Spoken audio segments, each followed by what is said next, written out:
देश में हो रहे एंट्रेंस एग्जाम को लेकर काफी बवाल मचा है। एनटीए लगातार शक के घेरे में है। पहले नीट परीक्षा में पेपर लीक का मामला सामने आया था, जिसके बाद यूजीसी नेट परीक्षा कैंसिल कर दिया गया। एनटीए की इस लापरवाही को लेकर देश के छात्रों में काफी आक्रोश है, जिसके चलते छात्र लगातार प्रदर्शन कर रहे हैं। वहीं छात्रों के भविष्य से हो रहे खिलवाड़ के बीच राजनेता भी अपनी रोटियां सेकने में लगे हैं। कैसे, रिपोर्ट में दिखाते हैं आपको।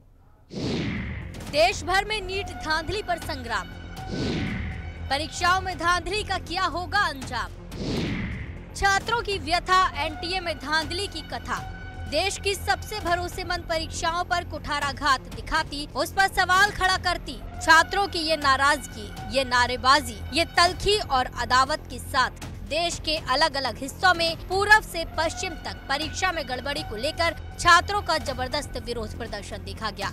नीट परीक्षा रद्द करने की मांग को लेकर एनएसयूआई के सदस्यों ने जंतर मंतर पर प्रदर्शन किया। प्रदर्शनकारियों ने संसद घेरने का प्रयास किया, पुलिस बैरिकेड तोड़ने की भी कोशिश की। प्रदर्शन में परीक्षा रद्द करने और शिक्षा मंत्री धर्मेंद्र प्रधान के इस्तीफे की मांग की गई। सुरक्षा बलों ने बैरिकेड कूदने वाले प्रदर्शनकारियों को हिरासत में लिया। इस बीच नीट पेपर लीक मामले में टेरर फंडिंग का भी शक गहराता जा रहा है।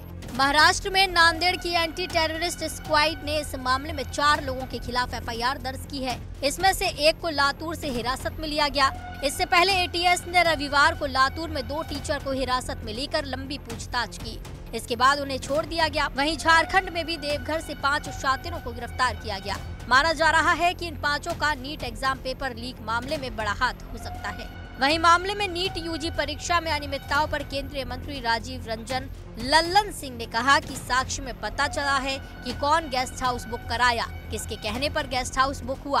तो पता चला है अभी जो साक्ष्य आया है, कौन गेस्ट हाउस बुक कराया, किसके कहने पर गेस्ट हाउस बुक हुआ, तो उसका ना सफाई दें, पहले उसका ना जवाब देंगे, क्योंकि ये तो साक्ष्य आ गया कि किसके कहने पर गेस्ट हाउस और कौन वहाँ गेस्ट हाउस में रटवा रहा था। प्रश्न इस पर सफाई दें। सफाई देने के बजाय अनर्गल आरोप लगाने से काम नहीं चलेगा।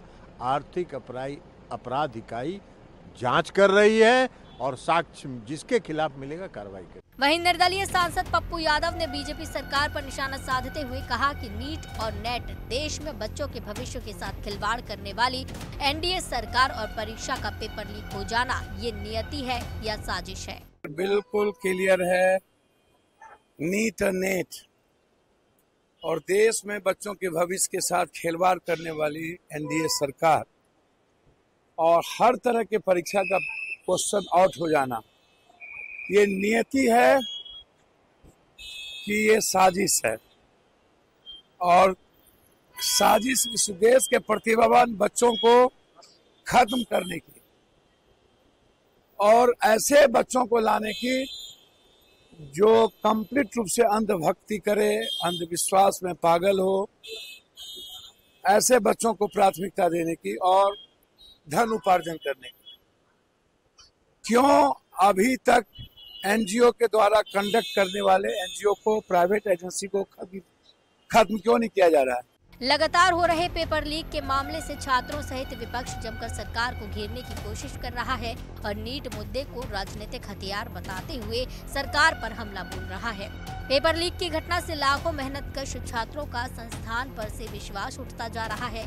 ऐसे में सरकार को माफिया से निपटने के लिए सख्ती से कदम उठाने चाहिए। अगर कोई शिकायत आ रही है तो उसे नजरअंदाज करने की बजाय जांच करनी चाहिए। ब्यूरो रिपोर्ट, हिंदी खबर।